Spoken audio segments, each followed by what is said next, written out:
pertama saya meminta maaf selaku Camat Cimanggis karena memang galian kabel yang di Jalan Radar Auri itu memang dalam rangka untuk menurunkan kabel udara. Nah, terus kemudian juga memang ada pengaduan dari warga terkait dengan hasil galian yang kemudian belum ditutup. Bukan belum ditutup, dia sudah ditutup dengan material tapi belum dicor lagi. Ada saluran di bawah Transyogi yang mungkin sudah puluhan tahun itu Dinas PUPR dan kemudian didampingi oleh Dinas Pemadam Kebakaran ditemukan itu batang kayu pohon itu besar nyangkut di dalam. Yang kotoran-kotoran tuh selalu yang penting jangan di rumah kita, jangan di tempat kita. Contoh misalnya sampah, yang penting kita buang aja. Nanti buangnya kemana itu mah terserah pemerintah kan begitu biasanya gitu. Orang puluhan tahun itu tinggal di Cimanggis ya. Yang di Bukit Cengkeh saja yang sudah pasti banjir saja itu orang di puluhan tahun di situ nggak mau pindah, kalau perlu ditinggiin. Jadi kalau airnya naik itu dinaikin lagi. Jadi surat edaran wali kota terkait dengan jam malam ini berlaku untuk pelajar. Berlaku untuk pelajar ya Bang? Pelajar. SD nggak mungkin keliaran malam. SMP ada juga orang anak SD juga udah mulai tawuran. Yang bener Bang. Laki-laki dengan perempuan itu data waktu itu kurang lebih 6 kali lipat. Dan kemudian setelah ditelusuri ternyata penyebaran HIV tertinggi itu adalah hubungan seks sesama jenis. Jadi ada anak perempuan yang kemudian masih sekolah dan kemudian dia menyerahkan mahkotanya. Orang itu menyampaikan ke anak ini bahwa dia baru melihat mata seindah yang dimiliki oleh anak perempuan ini. Widih, pujian sesimpel itu ya? Sesimpel itu. Pujian sesimpel itu sampai kehilangan mahkota gitu? Iya, sampai kemudian kenapa itu bisa terjadi? Bahwa warga Cimanggis ini adalah warga yang hebat, luar biasa. Benar. Depok ini mungkin tidak punya potensi alam, tetapi Depok itu punya potensi sumber daya manusia yang hebat. Saya harapkan dengan kebersamaan kita, ayo kita bangun wilayah Cimanggis ini.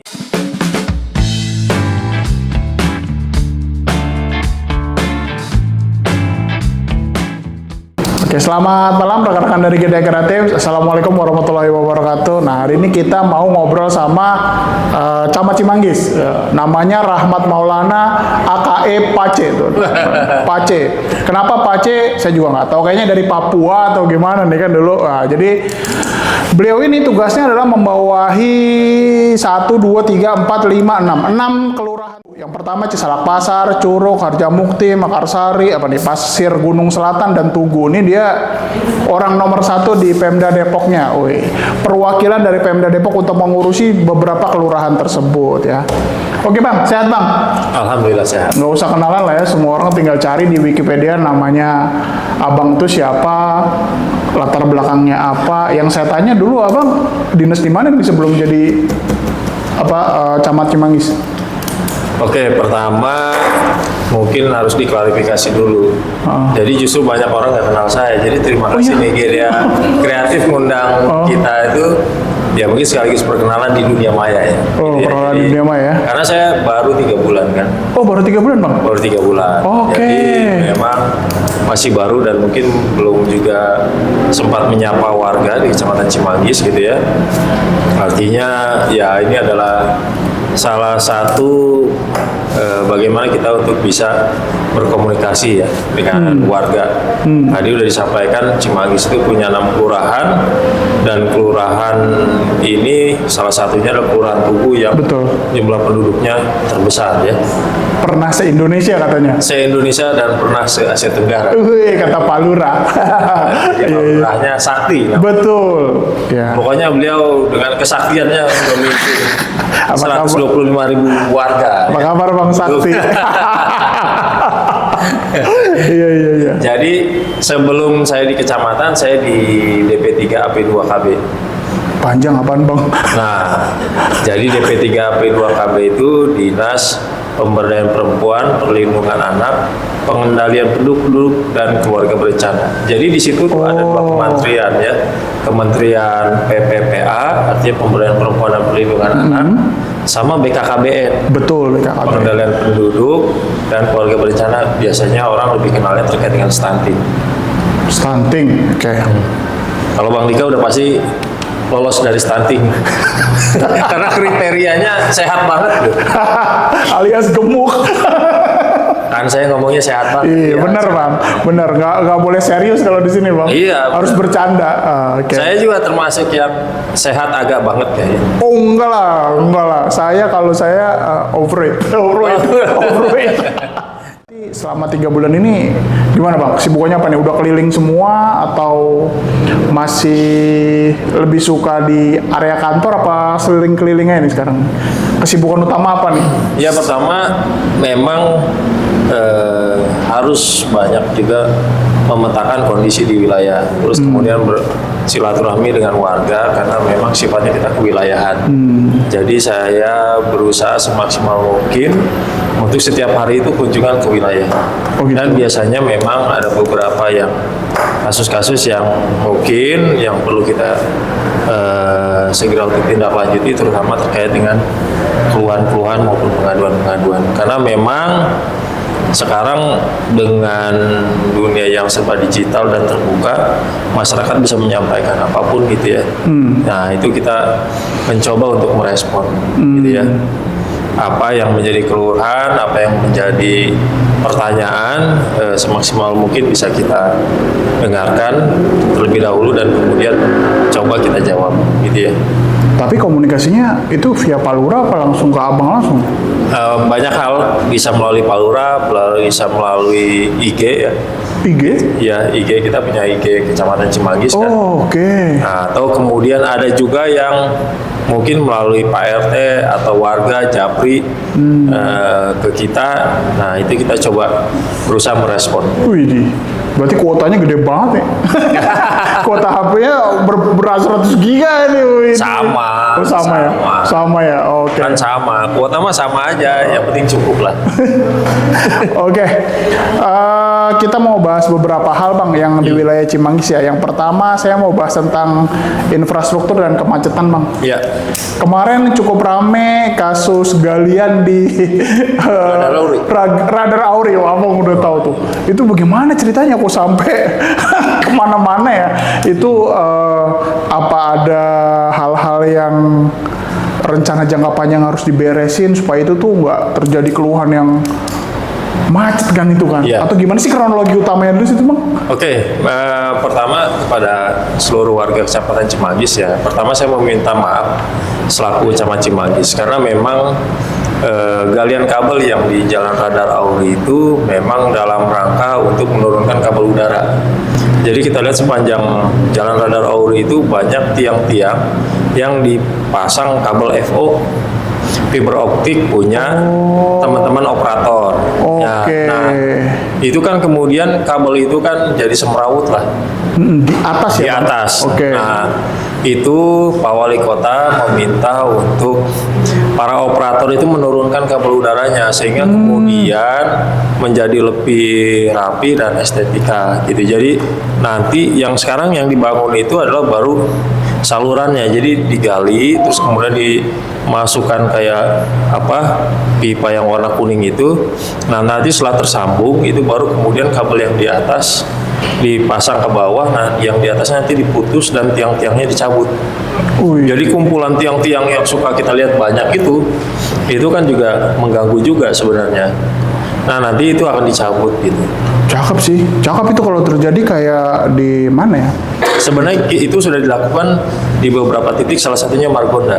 Nah ya. Kalau teman-teman lihat di Margonda itu kabel yang tersisa itu adalah kabel listrik. Gitu. Nah nanti kita akan mengarah ke sana. Jadi beberapa titik ini sedang dilakukan kegiatan penurunan kabel udara. Dan memang konsekuensinya ketika dilakukan pembangunan infrastruktur apapun itu pasti akan ada dampak ya. Jadi dampak ini yang sekali lagi kami mohon maaf, tetapi memang ada rencana jangka panjang yang nanti hasilnya tentu akan buat masyarakat sendiri, Ya. kan begitu. Nah, proses penggalian ini diperkirakan akan sampai dengan bulan Desember sampai selesainya gitu. Jadi untuk itu kami menghimbau kepada warga yang biasa melewati jalan Radar Auri untuk bisa mengantisipasi aktivitasnya, terutama pada jam-jam di mana memang itu bisa saja memunculkan crowded. Nah,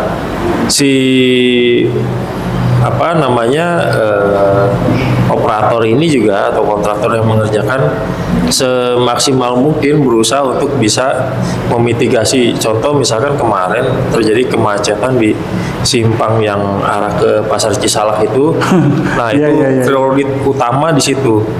Nah, jadi itu mungkin agak lama di situ karena memang ada simpangan perempatan. Tapi kemudian setelah itu ke sananya sudah agak lebih baik lah gitu ya. Nah, terus kemudian juga memang ada pengaduan dari warga terkait dengan hasil galian yang kemudian belum ditutup. Bukan belum ditutup, dia sudah ditutup dengan material tapi belum dicor lagi. Jadi karena memang dia masih mengerjakan sampai di ujung, setelahnya kemudian itu juga dia nanti sambil menunggu padat gitu ya, nanti kemudian tetap akan dicor lagi kembali seperti semula gitu. Tapi Desember tuh selesai Bang, sampai ujung? Desember selesai sampai ujung.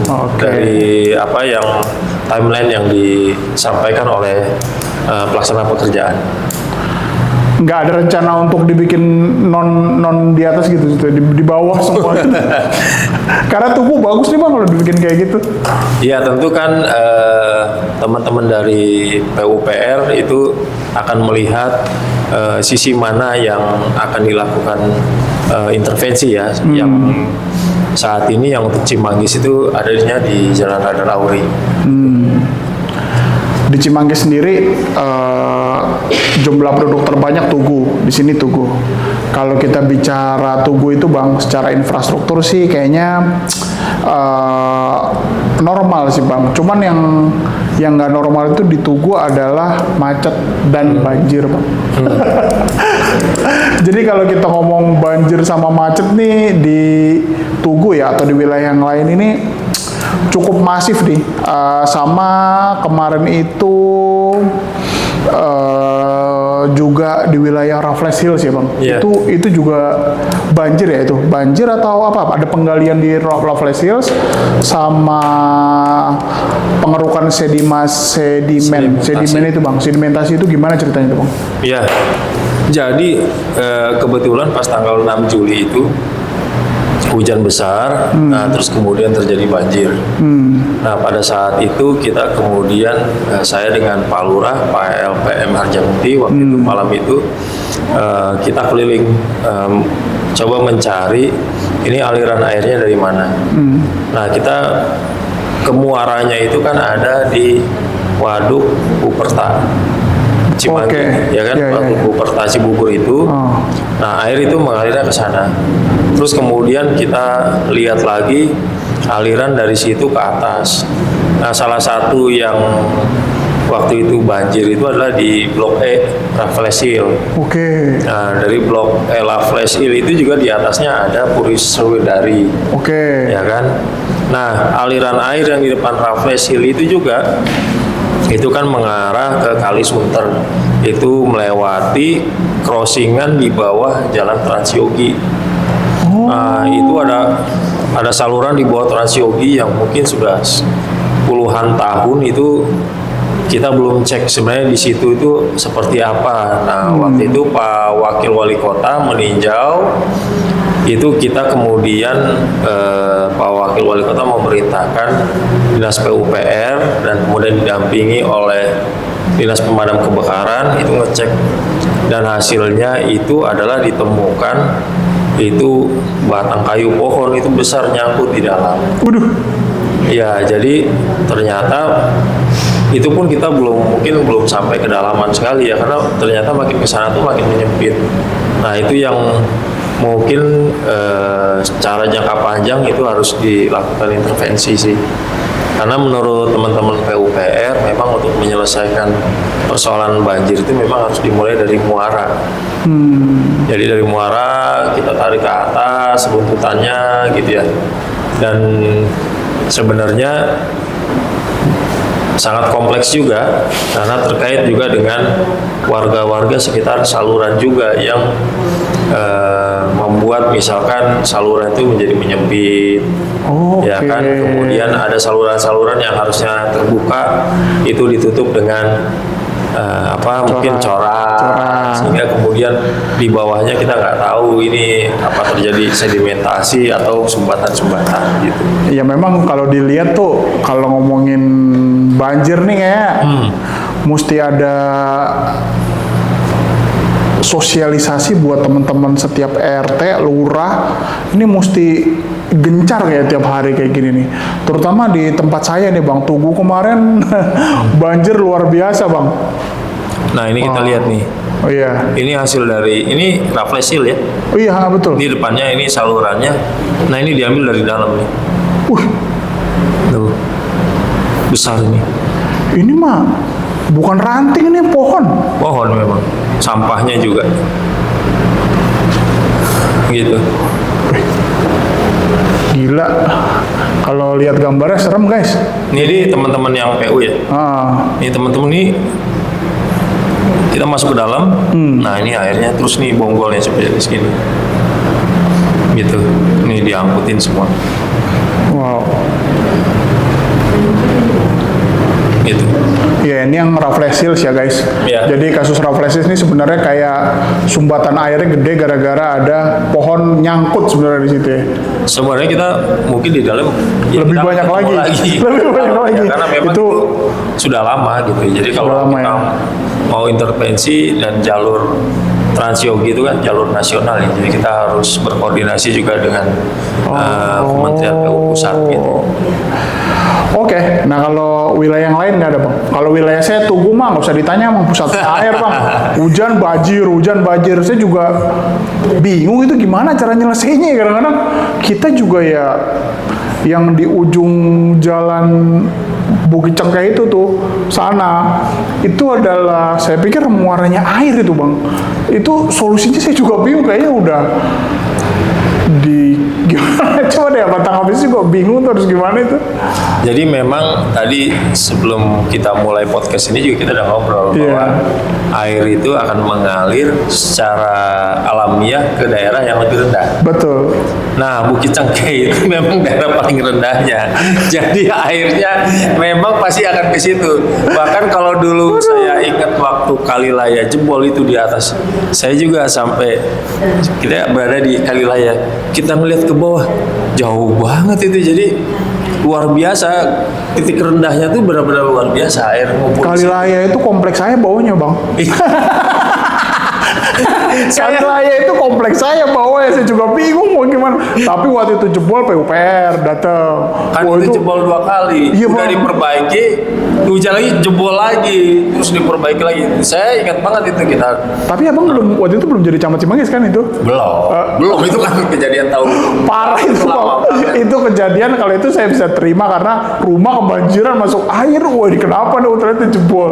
Jadi itu memang beberapa titik yang sering banjir itu memang adalah titik terendah dari daerah itu satu. Kemudian yang kedua adalah beberapa daerah itu memang dulunya adalah sawah ataupun yang daerahnya kalau memang hujan banjir dan kemudian fungsinya berubah jadi hunian itu. Jadi makanya saya tadi sampaikan bahwa memang tidak mudah menyelesaikan ini, tetapi kita akan terus melakukan upaya gitu. Artinya kita tidak bisa hanya diam menyerah bahwa oh ini banjir. Makanya waktu itu kan dari pemerintah kota dan kalau nggak salah malam kejadian banjir kan Pak Wakil Wali Kota dan Bu Yeti Wulandari kan. Bu Yeti Wulandari dan Pak Chandra datang tuh. Ya. Dan kemudian juga memang kan sudah pernah juga dilakukan normalisasi di Setu Pedongkelan. Betul. Jadi memang tadi mungkin belum akan menyelesaikan masalah, tetapi kita akan terus berusaha mencari jalan gitu ya untuk bisa memitigasi, tadi saya bilang memitigasi itu dalam rangka upaya untuk mengurangi risiko yang berdampak akibat banjirnya. Iya. Nah terus kalau buat warga nih Bang, pesannya apa sih nih? Kadang-kadang kita juga nggak bisa nyalahin semua ke pemerintah ya guys. Kalian sebagai warga juga harus sadar dan tidak membuang sampah seenaknya, atau ada pesan dan sesuatu yang bisa disampaikan nih buat warga kayak kami lah, contohnya di daerah yang paling rendah, ya kan, sunatullahnya air lewat situ deh pokoknya. Mau gimana lagi gitu. Jadi bagi saya begini, kita juga pemerintah adalah warga juga, sama juga dengan warga yang lain. Tetapi kita harusnya bisa berprinsip bahwa jangan sampah atau apapun, yang penting jangan di kita gitu. Konsepnya selalu begitu kan. Yang kotoran-kotoran tuh selalu yang penting jangan di rumah kita, jangan di tempat kita. Contoh misalnya sampah, yang penting kita buang aja. Nah, nanti buangnya kemana itu mah terserah pemerintah, kan begitu biasanya gitu. Tetapi sekarang ketika kita melihat kondisi seperti ini, yang bisa kita lakukan itu adalah bagaimana kita bersama-sama, bersama-sama mengatasi atau mencari solusi terhadap persoalan ini. Minimal misalkan begini, contoh misalkan air. Air itu kita semua dengan lahan yang terbatas berusaha semuanya dibangun. Air? Kita punya lahan terbatas nih. Dulu mungkin itu lahan itu kan namanya untuk bangunan kan harusnya 60-40, 60 dari luasan lahan itu yang terbangun, 40 itu ruang terbuka. Tapi kalau kita lihat kondisi sekarang, hampir semua tanah itu kalau bisa dibangun. Sehingga air itu yang harusnya bisa diserap atau masuk ke tanah itu, semua kita alirkan ke saluran, semua kita alirkan ke jalan. Ya kan? Nah, itu baru dari satu rumah. Kalau semua aliran satu komplek, nah dia akan mencari yang paling rendah siapa? Nah, rumah itulah yang akan mungkin menerima bagian yang paling banyak. Jadi yang bisa kita lakukan itu adalah memulai kepedulian dari diri sendiri sih sebenarnya. Contohnya Bang? Contohnya misalnya awareness, begini, membangun kesadarannya itu seperti apa gitu? Pertama begini, bahwa kita memproduksi sampah, kita memproduksi limbah, maka yang bisa kita lakukan adalah melakukan pengolahan. Pengolahan minimal dengan cara memilah. Ya, memilah sampah. Artinya sampah plastik mana, terus kemudian sampah yang busuk mana. Kita bisa membuat lubang biopori, gitu kan. Nah, sampah busuk itu kita taruh di situ. Nah, sampah plastik itu pasti akan disukai oleh pemulung kan. Nah, itu bagian dia ngangkat. Nah, sampah yang busuk ini kita masukkan biopori sehingga kemudian akan menjadi bakteri. Bakteri itu akan memecah tanah dan kemudian ketika air hujan masuk ke situ, dia bisa menyerap ke bawah. Jadi ya mungkin tindakan itu kecil lah, sederhana. Bahkan beberapa orang kalau kita menyarankan bikin biopori, Pak, toh tidak akan juga maksimal, toh tetap akan banjir. Betul. Tapi apakah kita terus akan hanya bisa berdiam diri dan kemudian menyalahkan? Ya kan? Sedangkan yang kita tanyakan, apa yang sudah kita lakukan? Nah, dari situ, kalau mulai dari satu, kemudian bergerak yang lain, saya pikir mudah-mudahan, nah tadi, walaupun terjadi banjir, pertama, surutnya bisa lebih cepat. Iya kan? Yang kedua adalah bahwa cadangan air di bawah menjadi lebih besar dan sehingga kemudian tanah itu tidak menjadi ambles dan segala macam kan, seperti itu. Dan yang terakhir saya sih titip bahwa warga Cimanggis ini terkenal guyup, kompak, ya kan. Bahkan orang puluhan tahun itu tinggal di Cimanggis ya. Yang di Bukit Cengkeh saja yang sudah pasti banjir saja, itu orang di puluhan tahun di situ, nggak mau pindah, kalau perlu ditinggiin. Jadi kalau airnya naik, itu dinaikin lagi, batas rumahnya itu ditinggiin. Kenapa begitu? Saking merasa cocok dengan lingkungan itu, gitu ya. Nah, jadi makanya kemudian kenapa kemudian kita apapun lah itu, kita tingkatkan lagi gotong royong, kebersamaan gitu ya, bahwa lingkungan ini toh pada akhirnya kita yang menikmati. Jadi kepedulian itu yang kita mulai. Toh yang kita lakukan buat diri kita dan lingkungan kita, di mana kita tinggal, di mana kita sehari-hari hidup di situ, tumbuh di situ, mungkin anak kita di situ, cucu kita di situ, ya kan? Dan kemudian kita berinteraksinya juga sehari-hari di situ. Iya benar. Ya kan? Nah inilah yang menurut saya mari kita sama-sama. Jadi setiap orang tuh saya yakin bisa berkontribusi dan setiap orang punya potensi. Pemerintah punya keterbatasan, ya kan? Pemerintah juga, warga juga. Contoh Pak Lurah Sakti, warga Tugu juga kan? Iya. Lurah Tugu, warga Tugu, pemerintah Tugu. Iya. Bisa begitu ya? Dia juga bingung tuh.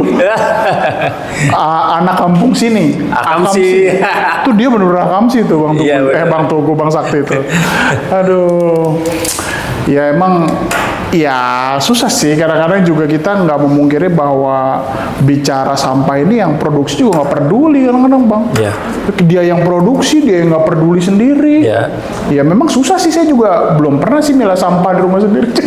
Sebenarnya sih tidak ada yang susah, yang bisa kita lakukan adalah memulai sih. Iya, memulai. Nah, susah kalau kita belum melakukan. Memulai mudah-mudahan dengan segenap dukungan dan kemudian sisi kebermanfaatan dan keilmuan bisa jadi terobosan. Siap. Terus saya mau nanya mengenai kemarin itu ada abang bikin jam malam bagi pelajar. Apa tuh Bang? Apa masih sampai sekarang apa enggak untuk apa fungsinya jam malam pelajar ini nih? Karena cukup viral juga Bang bikin jam malam ini. Jadi surat edaran wali kota terkait dengan jam malam ini berlaku untuk pelajar. Berlaku untuk pelajar ya Bang? Pelajar. SD nggak mungkin keliaran malam. SMP Ada juga orang anak SD juga udah mulai tawuran. yang bener Bang. Ya, sekarang kalau kemudian anak-anak SD ngumpul di, mohon maaf ya, main PlayStation, ya kan ada sewa-sewa PlayStation tuh. Nah itu dia main sampai malam, kan gitu. SD tawuran? Oh jadi gara-gara main PlayStation tawuran gitu? Ya enggak, artinya bahwa mungkin SD kita, zaman dulu kita dengan SD sekarang Iya. itu berbeda, Iya. gitu ya. Mungkin kita dulu mainnya di Tanah Merah, Bener. betul ya.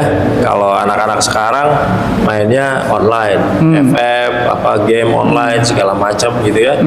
Nah terus kemudian ya informasinya mungkin juga sekarang sangat cepat ya.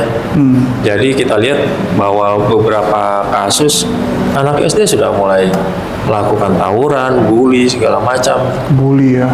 Kan gitu. Jadi kompleksitas dunia pendidikan saat ini tentu mungkin tidak bisa disamakan dengan ketika zaman kita dulu gitu ya. Benar. Dengan perkembangan teknologi, sarana prasarana, aksesibilitas dan lain-lain. Nah, kalau kita ngomong jam malam tuh, SD gimana, SMP gimana, SMA gimana tuh Bang? Ada perlakuan khusus apa enggak? Apalagi SMA kan mulai ngapel nih. SMA kan mulai ngapel dong dari satu tempat ke tempat lain. Iya. Gimana tuh? Jadi beberapa yang kita temui anak-anak yang masih pakai seragam sekolah malam, itu sering kita tanyakan juga, kenapa nggak pulang?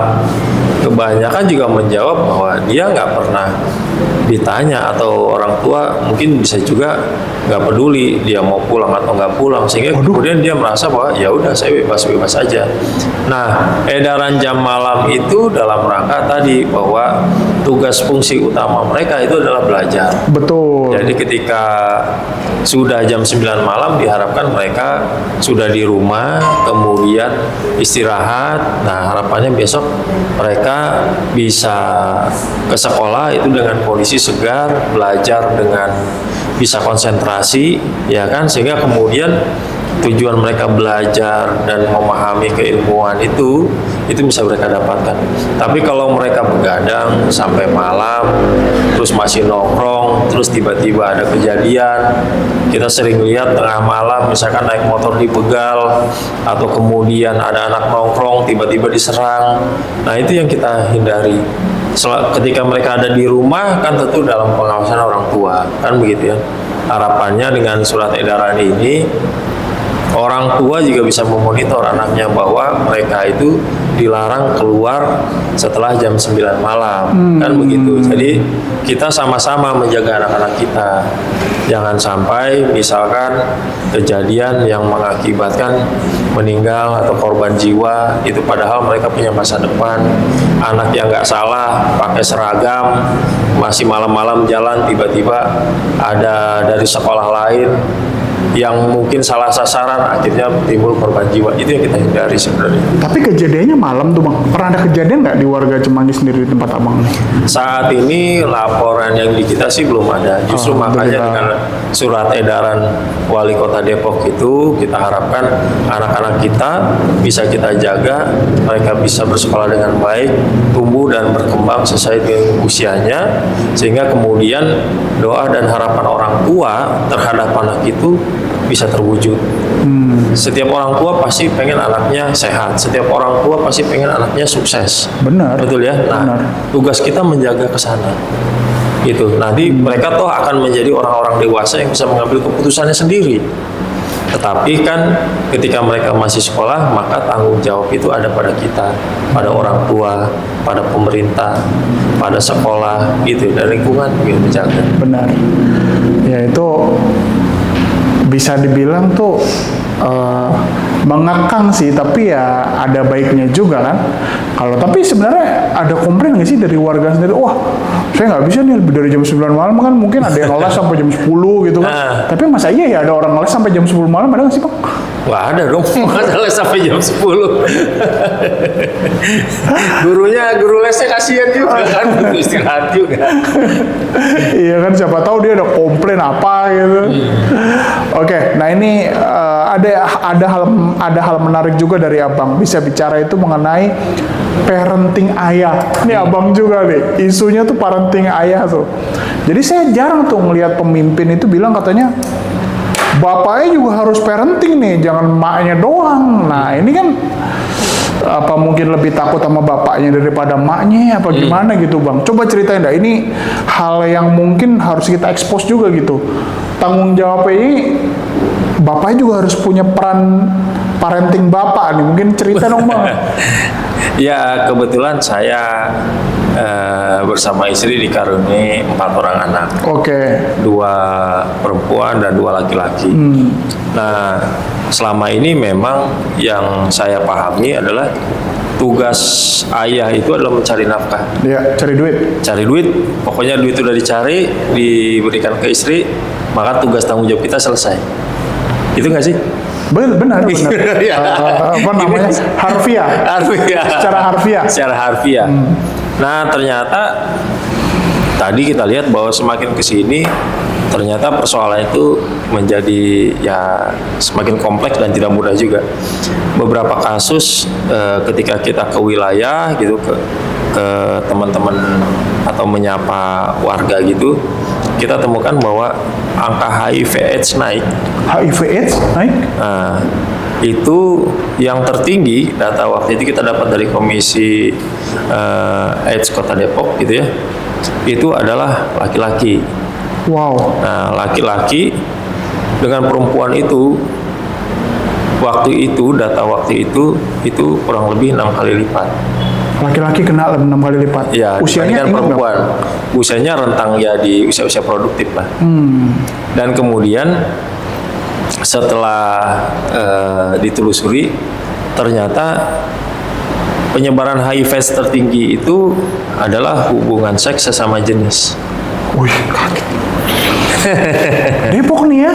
Iya. Depok guys, hubungan seks sesama jenis. Coba cerita Bang. Jadi kemudian waktu itu kebetulan saya ada anak-anak genre lah gitu ya. Terus kita tanya gitu, kita paparkan data dan kemudian ada satu orang angkat tangan.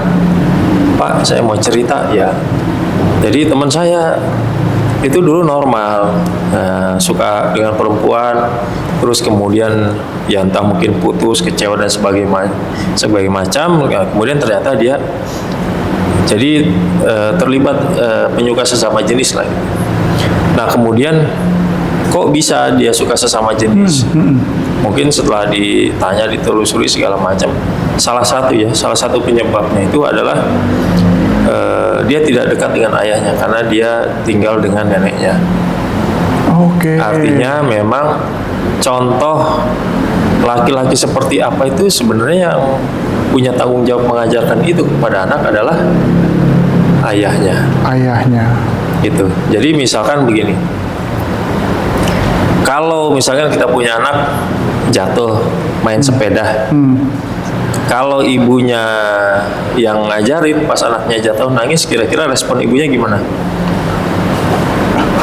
Biasanya begini nih biasanya. Biasanya gimana? Oh, mana yang sakit? Oh. Ya udah nanti latihan lagi gitu ya. Oke. Tapi kalau anak lagi latihan main sepeda, terus kemudian dia jatuh nangis, kata ayahnya biasanya gimana?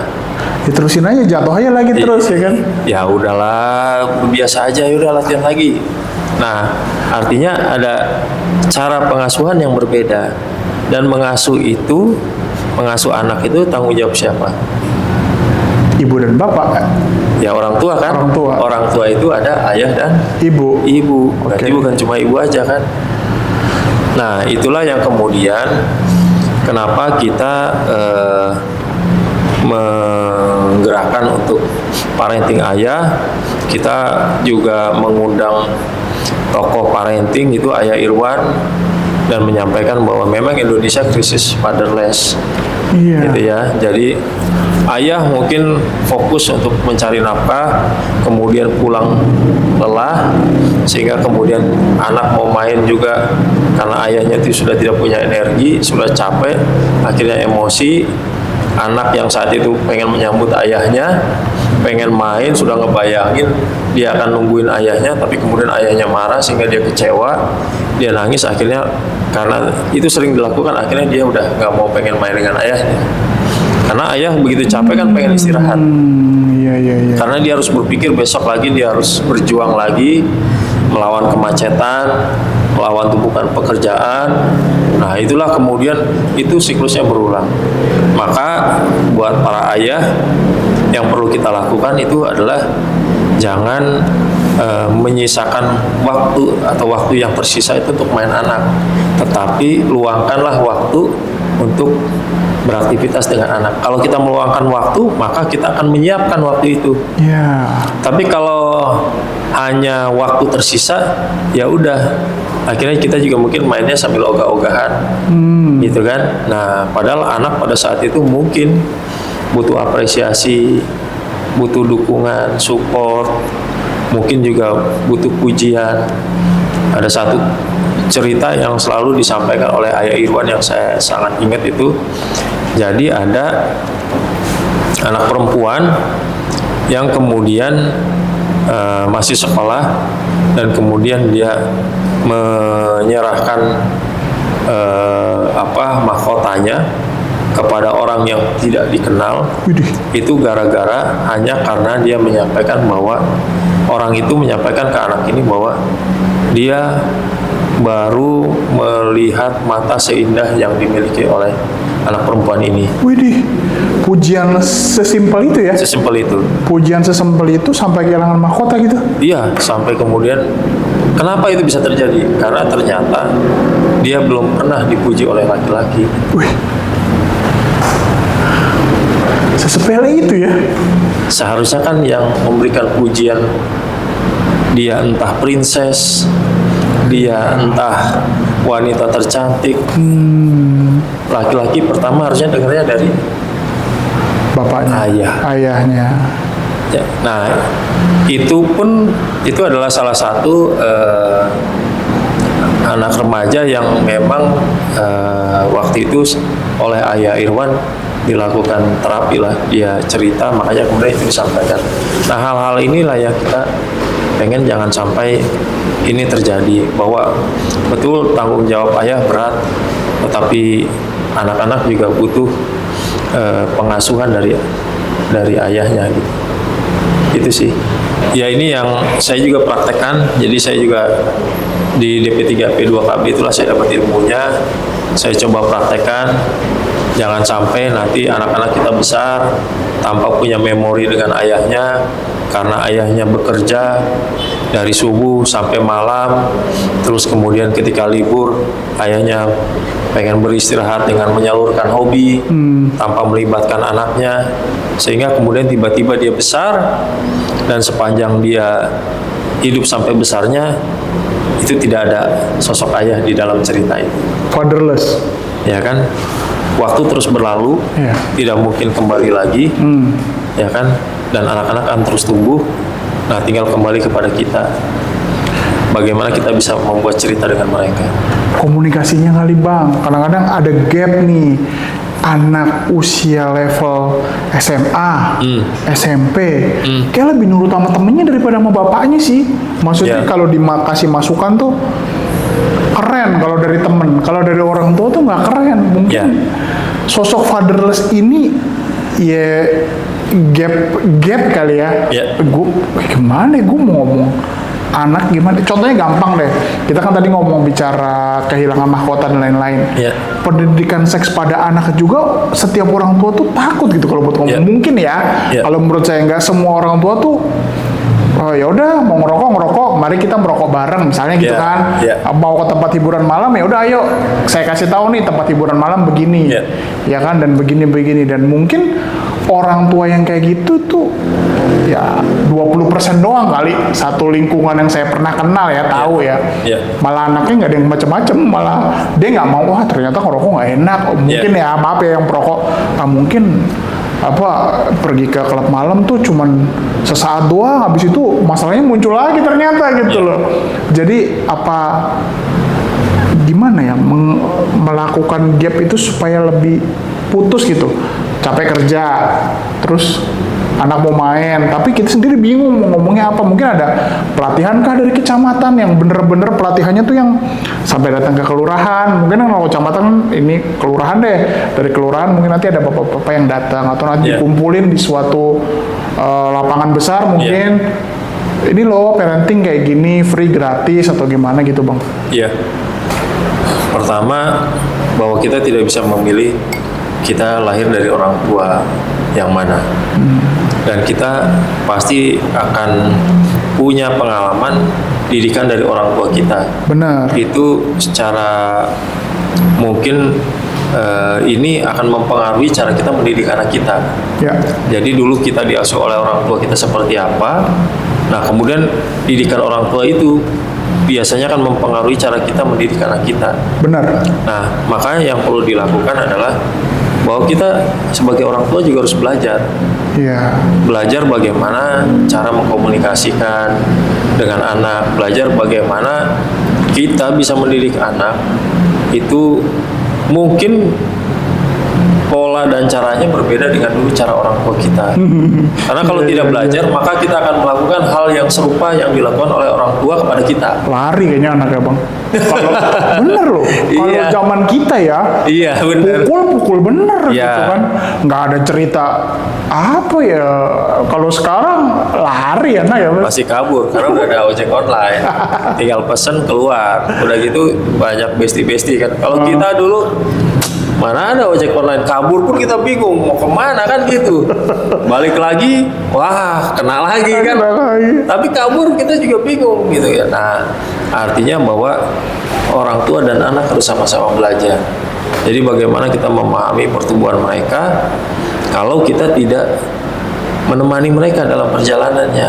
Iya. Bagaimana kita tahu dia sedih, dia sedang bahagia, bagaimana dia tahu bahwa oh dia lagi sedang sakit. Contoh misalnya anak saya dulu waktu kecil itu kalau dia udah tidur tangannya begini, oh berarti dia kayaknya sakit nih. Oh gitu. Iya, karena kita udah tahu setiap dia sakit dia tahu. Nah, Oke. artinya kan harus ada interaksi juga seperti itu. Bagaimana mungkin kita melihat dia, contoh misalkan nih anak saya yang kecil nih, pagi-pagi dia ada aja gitu, mungkin nangis lah atau apa. Tapi karena niat kita pengen dia sekolah, kita udah tahu nih. Asal dia udah sampai sekolah ketemu temennya sama gurunya, udah tuh lupa. Nah, akhirnya apa yang perlu kita lakukan? Ya kita dorong untuk dia bisa sampai sekolah. Iya. Iya. Walaupun dia marah, ngambek, nangis, kita coba bujuk kan begitu. Nah, ilmu-ilmu itu yang ketika kita pelajarin, kita coba terapkan sama anak kita, nanti kan akan ketemu kira-kira mana yang pas buat anak kita gitu. Artinya kalau kita hanya mendapatkan pengalaman dulu didikan orang tua yang seperti tadi, bisa jadi memang anak kita kabur. Artinya orang tua juga harus bisa memahami perkembangan anak gitu ya. Siap. Nah, nanti kita cari ilmunya. Jadi sebenarnya kita mencoba melakukan ini, termasuk kemarin di Cimanggis itu ketika rapat kerja MUI, kita mengundang Ayah Irwan.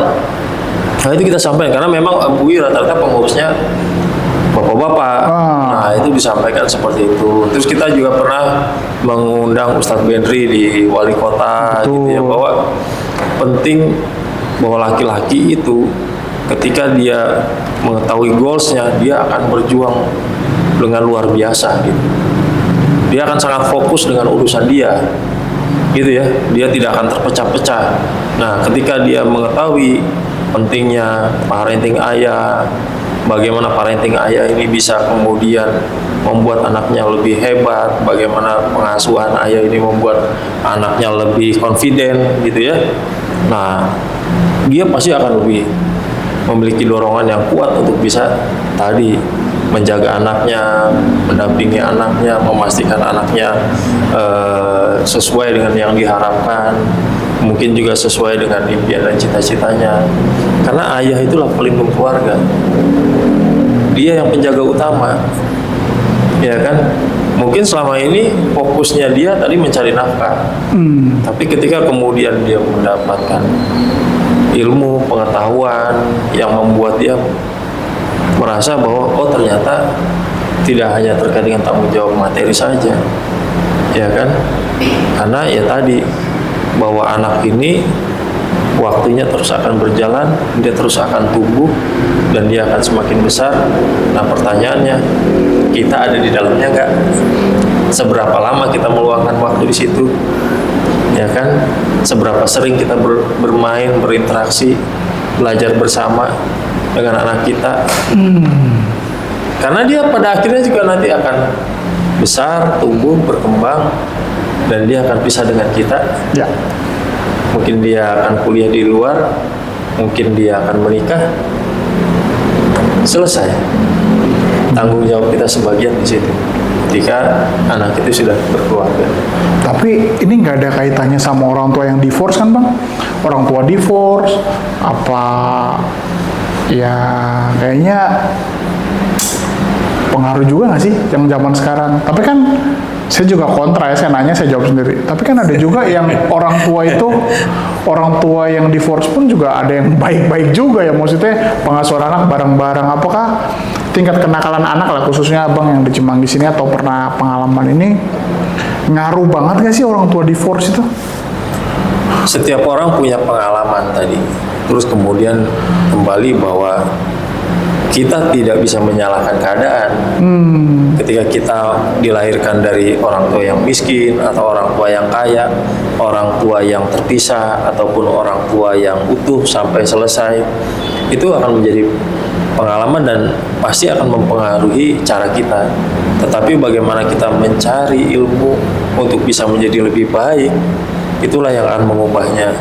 Motivasi apa yang membuat kita dari keadaan yang mungkin rendah untuk bisa melompat lebih tinggi.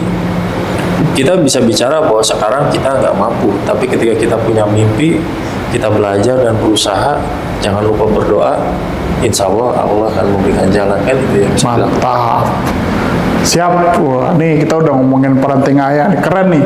Ya memang nggak semua sih punya pemikiran gitu, tapi makasih Bang udah ngingetin. Jadi cari duit penting, tapi ketemu anak juga penting gitu ya. Ketemu anak yang tulus maksudnya. Saya pun masih belajar, karena memang setiap anak itu memiliki kekhasan masing-masing. Iya sih. Tidak bisa kita samakan anak pertama, kedua, ketiga, keempat. Tetapi dari kita, ilmu yang kita dapatkan, ilmu yang kita pelajarin, coba kita praktekkan mana yang cocok dengan anak kita, maka itulah yang perlu kita lakukan secara terus-menerus, berulang-ulang, sehingga kemudian tadi tugas dan tanggung jawab kita laksanakan dengan baik, harapan kita anak-anak kita bisa tumbuh besar, selamat, sehat, dan sukses. Saya pikir gimana tata caranya menghadapi keluhan dari semua warga Cimanggis ini yang aneh-aneh nih. Saya ngeluhnya A, si B ngeluhnya C, si D ngeluhnya F gitu kan. Terus yang kedua menyikapinya seperti apa. Terus pesan penutupnya adalah target besarnya Camat Cimanggis ini abang ngapain sih 100 hari ke depannya atau beberapa ratus hari ke depannya, kan ini kan baru 3 bulan ya. Ide-ide apa yang akan lebih besar lagi ke depannya? Ya, pertama ketika saya ditugaskan oleh Pak Wali Kota di Cimanggis, yang utama adalah bagaimana Pak Wali Kota menegaskan bagaimana saya bisa melayani masyarakat. Siap. Jadi keluhan itu adalah bagian dari dinamika yang terjadi di masyarakat. Contoh misalkan kemarin ketika ada warga menyampaikan, tadi saya contohkan, Pak itu ada komplek yang nggak pernah disamperin, ya saya akan nyamperin gitu. Saya senang berdiskusi secara langsung dibandingkan dengan online. Kenapa? Dengan secara langsung itu kita akan melihat bahwa ini diskusi akan seperti apa, mimiknya seperti apa, disampaikan dengan cara bagaimana. Nah, disitulah kita akan saling mengisi ya ruang-ruang yang dimana mungkin gapnya itu selama ini ada dibandingkan dengan online. Kalau online kan ya bisa saja anonim segala macam, tapi itu kita terima juga. Nah, kenapa itu dilakukan? Bahwa komunikasi tadi sempat kita ngobrol juga menjadi bagian yang sangat penting, karena sebagian besar yang terjadi jika miskomunikasi ya justru persoalannya dimulai dari situ. Yang satu, yang kedua memang saya tentu memiliki keterbatasan. Jadi dukungan dari seluruh pihak tentu bahwa Cimanggis ini adalah rumah kita. Siap. Apapun yang terjadi kita menjadi bagian di dalamnya kan. Benar. Nah, bagaimana kita itu bisa bersama-sama gitu ya, berdiskusi, kemudian mencari solusi ataupun melakukan aksi ya. Prioritas pertama saya adalah setiap warga negara ataupun warga Cimanggis itu harus memiliki NIK atau data kependudukan. Punya NIK? Ya, kenapa begitu? Karena itu adalah basis layanan di Indonesia. Jangan sampai gara-gara nggak punya NIK, pada saat kejadian mau daftar sekolah atau kemudian sakit, mau mendapatkan pelayanan kesehatan atau apapun, mau ngurus keuangan, perbankan dan segala macam, ketika NIK tidak ada, muncullah persoalan di situ. Benar. Yang kedua adalah saya ingin bagaimana anak-anak itu semuanya bisa sekolah, mengakses pendidikan. Jangan sampai ada anak yang tidak sekolah dan tidak berpendidikan. Bagaimana kita bisa mengatasi kebodohan, bagaimana kita bisa mengatasi kemiskinan, bagaimana kita bisa mengatasi persoalan kesehatan yang menjadi layanan dasar kalau kita sendiri tidak memiliki ilmu. Benar.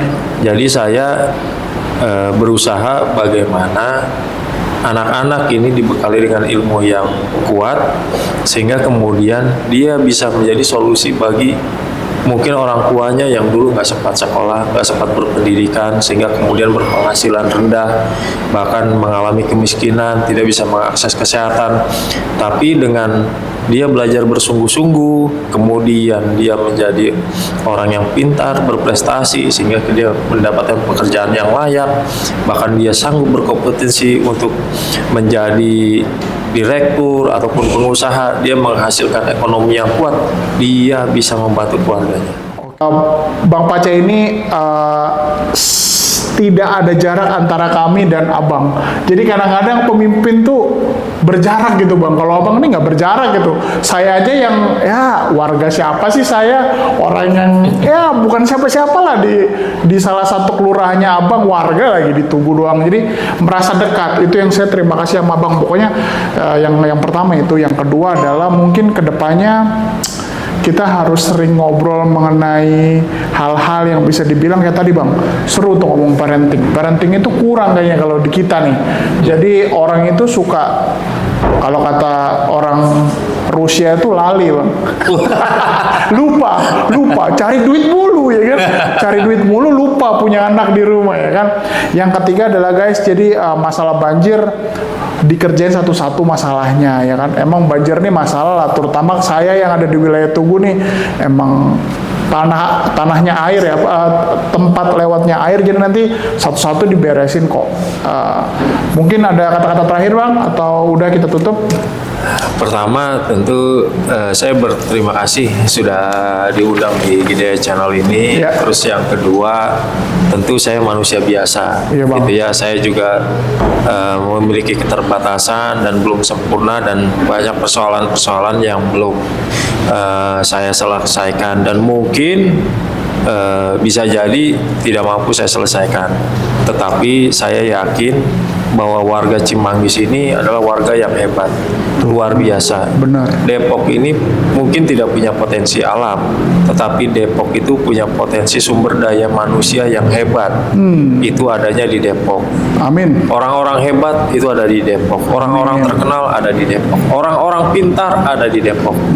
Nah, dengan keyakinan itu, saya harapkan dengan kebersamaan kita, ayo kita bangun wilayah Cimanggis ini, tempat tinggal kita, keseharian kita melakukan aktivitas di sini, hidup di sini, ya. Mari kita sama-sama menjaga lingkungan kita, membuat lingkungan ini lebih baik, tidak hanya untuk diri kita, tapi juga keluarga kita dan orang lain. Mantap. Jadi kita mulai dengan kepedulian. Oke. Peduli untuk tidak buang sampah, peduli untuk menjaga lingkungan, peduli untuk tidak merusak lingkungan, menjaga keharmonisan, ya, merawat kebinekaan, dan itulah yang akan menjadi cerita kita ke depan. Nanti kalau kita udah tua, kita bisa cerita sama anak cucu kita. Siap. Gitu Ada ya. jejak media juga ya, Bang? Oke, jadi balik lagi saya ucapin terima kasih Chasm Anar buat ngobrol sama Abang, menyakin waktu buat kita. Oke, jadi dari saya dan Om Pace undur diri dari Gidea Kreatif. Selamat malam. Selamat malam, terima kasih.